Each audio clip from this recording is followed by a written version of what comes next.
Apsēdies tā, lai tev ir ērti. Vari iedegt sveci, ja vēlies,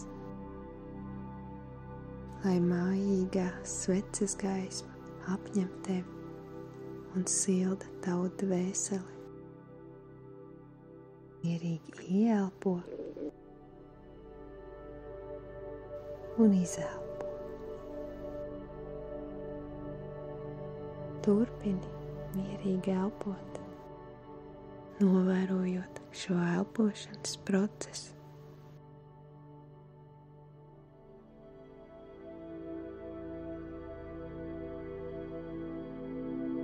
Vientulība var būt smaga,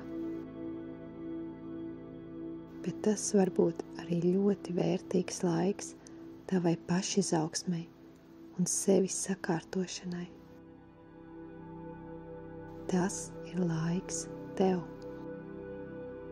un no tevis ir atkarīgs, kā tu to izmantosi. Citus labus cilvēkus tu piesaistīsi, kad jutīsies mierā ar sevi, kad būsi kļuvis pašpietiekams. Jo, ja gaidi no citiem, tad tie darīs tevi laimīgu. Tas ir strupceļš. Sāc ar sevi. Vientulība var būt grūts izaicinājums, bet ir dažas lietas, kas tev var palīdzēt samierināties ar to un iegūt no šī laika maksimālo labumu.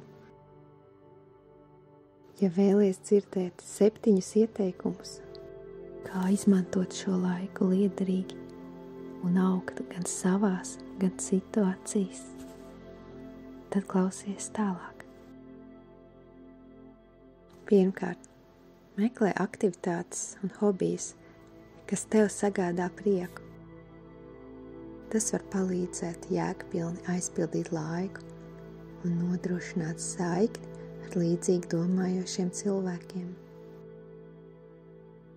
Otrkārt, uzturi saikni ar draugiem un ģimenes locekļiem. Noteikti ir kāds cilvēks, ar kuru regulāri vari kontaktēties.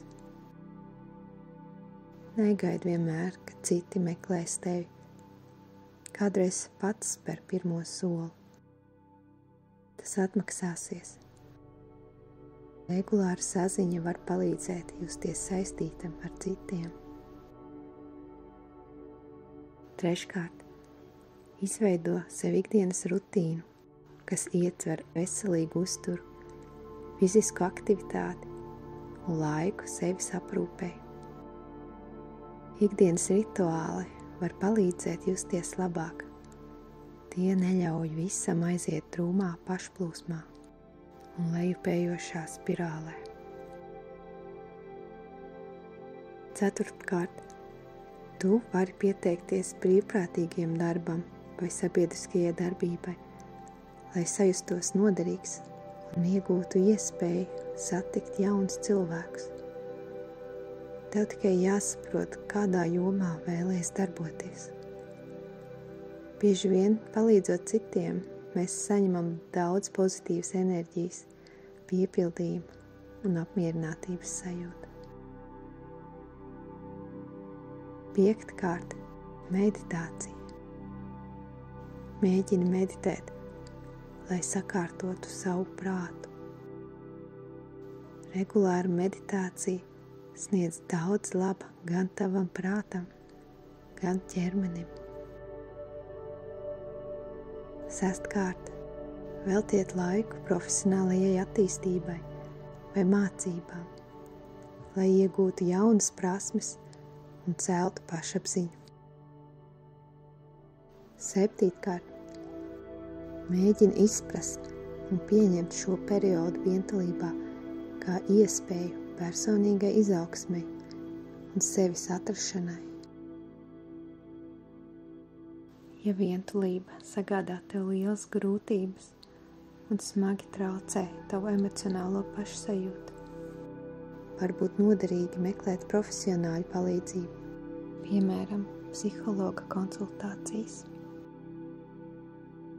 Šie bija tikai daži padomi, kurus vari pie sevis pārdomāt un izlemt, vai un kā tos īstenot savā dzīvē, lai vientulības laiks dod iespēju gūt piepildījumu. Protams, šo visu var arī darīt, kad neesi vientuļš. Tikai tad tam varbūt atliks mazāk laika. Lai izdodas!